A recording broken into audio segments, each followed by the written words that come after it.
Cinema industry వైపు వెళ్ళాలనుకుంటున్నారా? మీకు మేమున్నాం. వెంటనే కాల్ చేయండి. భారతదేశంలో రిజర్వ్ బ్యాంక్ ఆఫ్ ఇండియా ఒక కొత్త పాలసీకి శ్రీకారం చుట్టింది. ఇది 1927 ఏప్రిల్ 1 నుంచి అమల్లోకి వచ్చేటువంటి పాలసీ విధానం. ఇప్పటిదాకా బ్యాంకు రుణాల్ని ఎడాపెడా ఇచ్చుకుంటూ వెళ్ళి లక్షల కోట్లు నష్టం వచ్చి వేలాది కోట్లు వాళ్ళకి ఎగ్జంప్షన్ ఇచ్చుకుంటూ పారిశ్రామికవేత్తల్ని పోషిస్తూ ఉన్నది రిజర్వ్ బ్యాంక్ ఆఫ్ ఇండియా.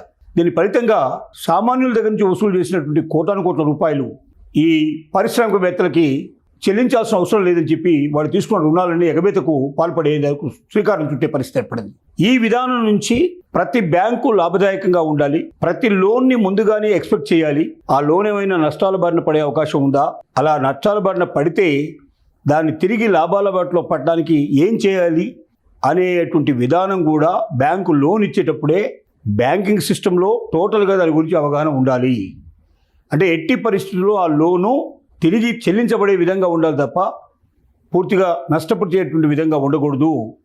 ఈ విధంలో ఆర్బీఐ తీసుకున్న ఈ నిర్ణయం ద్వారా ప్రతి కస్టమర్కి ఎవరైతే రుణం తీసుకుంటున్నారో లోన్ తీసుకుంటున్నారో వాళ్ళందరికీ కూడా లాభం జరుగుతుంది. అలాగే బ్యాంకులు కూడా నష్టపోకుండా లాభదాయకంగా నడిచే అవకాశం ఉంది. అదేమిటో మనం ఇప్పుడు చూద్దాం. ఎక్స్పెక్టెడ్ క్రెడిట్ లాస్ అనేది మనకు ఈసీఐలు అంటాం. అంటే ఒక లోన్ ఇచ్చేటప్పుడే అది ఎంత నష్టం వచ్చే అవకాశం ఉంది, అంటే ఒక షార్ట్ టర్మ్లో లాస్ వస్తుందా, ఒక్క సంవత్సరం లోపలే మాత్రం లాస్ వచ్చేసి అది తిరిగి మరి పుంజుకునే అవకాశం ఉందా, లేదా జీవితకాలం టోటల్గా లాస్ వచ్చే అవకాశం ఉందా, 12 నెలల కోట లేకపోతే జీవితకాలమా, లాంగ్ టైం ఉంటుందా, లేదా NPA account non performing asset అనేటువంటి దానిలోకి తిరిగిపోతుందా, అంటే ఇంకా అది ఎప్పటికీ దాన్ని మళ్ళీ తిరిగి ఆ లోను ఎంత ఇచ్చినా వాళ్ళకి ఎంత సహాయం చేసినా తిరిగి అది మళ్ళీ కోలుకొని ఆ లోను తిరిగి కట్టగలిగే స్థితికి వాళ్ళు ఎప్పటికీ రారు అనేది దీని ఉద్దేశం. ఇక దీన్ని ముందుగానే ఎక్స్పెక్ట్ చేస్తారు. అంటే బ్యాంకు లోన్ ఇచ్చేటప్పుడే ఇది షార్ట్ టర్మ్లో ప్రాబ్లంలో పడే అవకాశం ఉందా, లేక లాంగ్ టైం ప్రాబ్లంలో పడే అవకాశం ఉందా, సో మొత్తం ఎన్పిఏ అవకాశాలు ఉన్నాయనేది 1కి 10 సార్లు పరిశీలించిన తర్వాతనే దానికోసమని బ్యాంకు ప్రిపేర్ అయ్యి ఈ లోన్ ఇస్తుంది. ఇది కీలక అంశాలు ఏంటి దీంట్లో అంటే, ఇది ముందు చూపుతో కూడుకున్న విధానం. అంటే సంభవించే నష్టం ఏమిటో అనేది ముందుగానే అంచనా వేయటం వల్ల ఆ నష్టాల్లోంచి తిరిగి ఎలాగా ఆ రుణం తీసుకున్నటువంటి వ్యక్తి రుణదాత ఎవరైతే ఉన్నారో ఆ రుణదాత తిరిగి అతని లాభాల్లోకి ఎలా వస్తాడు అనే దానికి ప్రాధాన్యత ఇచ్చుకుంటూ లాభాల్లోకి వచ్చే విధంగానే ముందుగానే అంచనాలు అన్నీ పెట్టుకొని ఎక్కడ నష్టపోయే అవకాశం ఉందా, ఆ నష్టం నుంచి బయటికి తీసుకురావడానికి అవసరమైతే అదనపు నిధులు కేటాయించాలా అనే దాని మీద దానికి కూడా ప్రిపేర్ అయ్యి బ్యాంకు లోన్ ఇస్తుంది. కాబట్టి నష్టం రాకుండా చూసుకునే అవకాశాలు ఎక్కువగా ఉంటాయి. అలాగే ఈ ఆర్థికాలతో భవిష్యత్తులో రుణ ప్రమాణాన్ని అంచనా వేసే విధానం ఉంది. రుణం ఎక్కడ కూడా నష్టపోకుండా బ్యాంకులు లాభదాయకంగా ఉండేట్టుగా దీనికి ఒక అవకాశం ప్రామాణికత ఏర్పడుతుంది. ఇది ఎప్పటి నుంచి దీనికి అమల్లోకి తీసుకొస్తున్నారంటే ఏప్రిల్ 1, 2027 నుంచి దీన్ని అమల్లోకి తీసుకోవడానికి భారత ప్రభుత్వం నిర్ణయించింది. రిజర్వ్ బ్యాంక్ ఆఫ్ ఇండియా ద్వారా దీన్ని అమలు చేస్తారు. దీంట్లో భాగాలు ఏమిటంటే ప్రాబబిలిటీ ఆఫ్ డిఫాల్ట్, అలాగే లాస్ గివెన్ డిఫాల్ట్ మరియు ఎక్స్పోజర్ ఎట్ డిఫాల్ట్ ఉపయోగించి లెక్కించబడతాయి. ప్రాబబిలిటీ ఆఫ్ డిఫాల్ట్ అంటే ఎంత నష్టానికి ఒడిగట్టే అవకాశం ఉంది, ఒకవేళ వరెస్ట్ ఎంతవరకు వెళ్తుంది, ఇది షార్ట్ టైం ప్రాబ్లంలో పడుతుందా, లాంగ్ టైం ప్రాబ్లంలో పడుతుందా, అసలు మొత్తం టోటల్గా ప్రాబ్లంలో పడుతుందా అని దాన్ని అంచనా వేసే విధానం. రెండోది ఏంటంటే లాస్ గివెన్ డిఫాల్ట్. ఇది ప్రాబబిలిటీ ఆఫ్ డిఫాల్ట్ అని పీడీ అంటారు, లాస్ గివెన్ డిఫాల్ట్ అని ఎల్జిడి అంటారు, అలాగే ఎక్స్పోజర్ ఎట్ డిఫాల్ట్ అనేదాన్ని ఈఏడి అంటారు. ఈ 3 విధానాల ద్వారా లెక్కగట్టి తద్వారా ప్రతి లోను కూడా ఇచ్చేటప్పుడే సమస్యలు ఏమొస్తాయని కూడా ముందుగా స్టడీ చేసి ఆ సమస్యల్లోంచి కూడా ఆ రుణదాతని బయటికి తీసుకురావడానికి మార్గాలు ఏమున్నాయో దానికి తగినటువంటి సదుపాయాలను ఏర్పాటు చేసి అవసరమైతే అదనపు నిధులు కూడా ఏర్పాటు చేసి ఈ లోన్ ఇవ్వడం జరుగుతుంది. దీంట్లోపల దశలు ఏమిటంటే ఆస్తులు సాధారణంగా రుణ ఆధారితంగా 3 దశలుగా వర్గీకరిస్తారు. దీన్ని 12 నెలల నష్టాలు, లేక జీవితకాల నష్టము, లేక పూర్తిగా దీన్ని లాంగ్ టర్మ్ నష్టం. అంటే 12 నెలలేమో షార్ట్ టర్మ్ అంటున్నాం, లాంగ్ టర్మ్ అనేది చాలా కాలం 12 నెలలు దాటి ఇంకా ఉండేటుందని లాంగ్ టర్మ్ అంటున్నాం. మూడోది ఏమిటంటే మొత్తం జీవితకాలానికి వచ్చే నష్టాన్ని అని అంటున్నాం మనం. ఈ 3 రకాల నష్టాలను ముందుగానే ఎక్స్పెక్ట్ చేసే విధానం దీంట్లో ఉంటుంది. పీడీ అంటే ఇందాక మనం చెప్పుకున్నాం, ప్రాబబుల్ డిఫాల్ట్ అంటే డిఫాల్ట్ సంభావ్యత రుణగ్రహీత డిఫాల్ట్ అయ్యే అవకాశం ఉందా లేదా అనేది మొట్టమొదటి చూసేదాన్ని పీడీ అంటారు, ప్రాబబుల్ డిఫాల్ట్ అంటారు.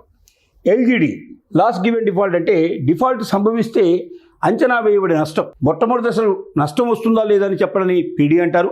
ఒకవేళ నష్టం వస్తే ఎంతవరకు నష్టం వచ్చే అవకాశం ఉందని లెక్కించేదాన్ని ఎల్జిడి అంటారు.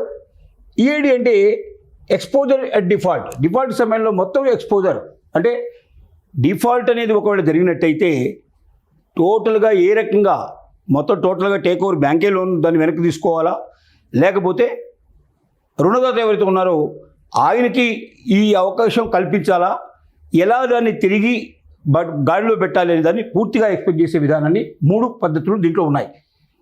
రుణక్షీణత దశలు ఏంటంటే దశ 1 పనితీరు. ప్రారంభ గుర్తింపు క్రెడిట్ రిస్క్లోనే గణనీయమైన పెరుగుదల లేదు.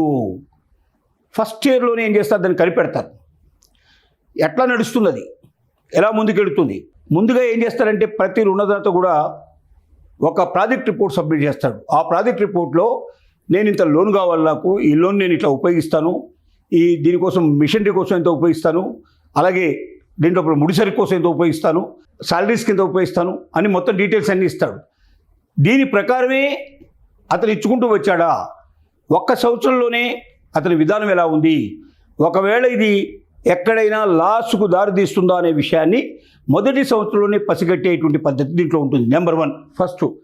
అలాగే రెండవ దశ ఏమిటంటే క్రెడిట్ రిస్క్లో గణనీయమైన పెరుగుదల జీవితకాలం దీని లోపల ఉందా లేదా అంటే క్రెడిట్ రిస్క్ ఒక్క సంవత్సరం ఇది బాగా నడుస్తుందా లేదా మొదటి దశలో తీసుకుంటే, ఒక సంవత్సరం దాటి ఇంకా ముందుకు పోయి కూడా ఈ లాసెస్లోనే నడిచే అవకాశం ఉందా, లేక ఇది ప్రాఫిట్లోకి వస్తుందా అనేది పరిశీలించడం మొదట్లోనే పరిశీలించే దశని రెండో దశ అంటాం.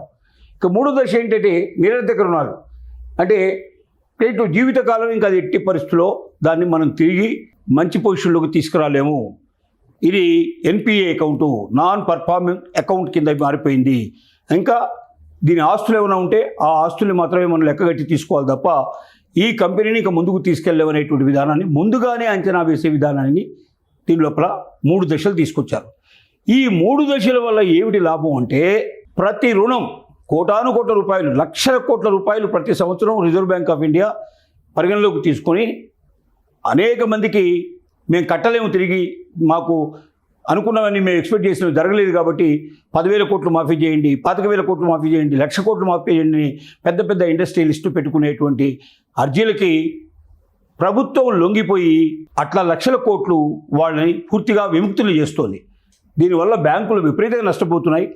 దీనివల్ల సామాన్య మానవుల మీద బాగా పీడించి 1,00,000, 2,00,000, 10 లక్షలు తీసుకున్న వాడిని అవసరం అయితే జప్తు చేసే పద్ధతి తీసుకొచ్చేస్తున్నారు, లక్షల కోట్లను అయితే మాఫీ చేస్తున్నారు. ఈ విధానానికి స్వస్తి చెప్పి బ్యాంకులు లాభదాయకంగా ఉండేట్టుగా, రుణం తీసుకున్న వాళ్ళు కూడా వాళ్ళు సరిగ్గా పద్ధతి లోపల లాభపడేట్టుగా ఉండేట్టుగా చేయడానికే ఈ విధానాన్ని ప్రభుత్వం తీసుకొస్తుంది. ఇది వచ్చే సంవత్సరం ఏప్రిల్ 1 నుంచి అమల్లోకి రాబోతుంది.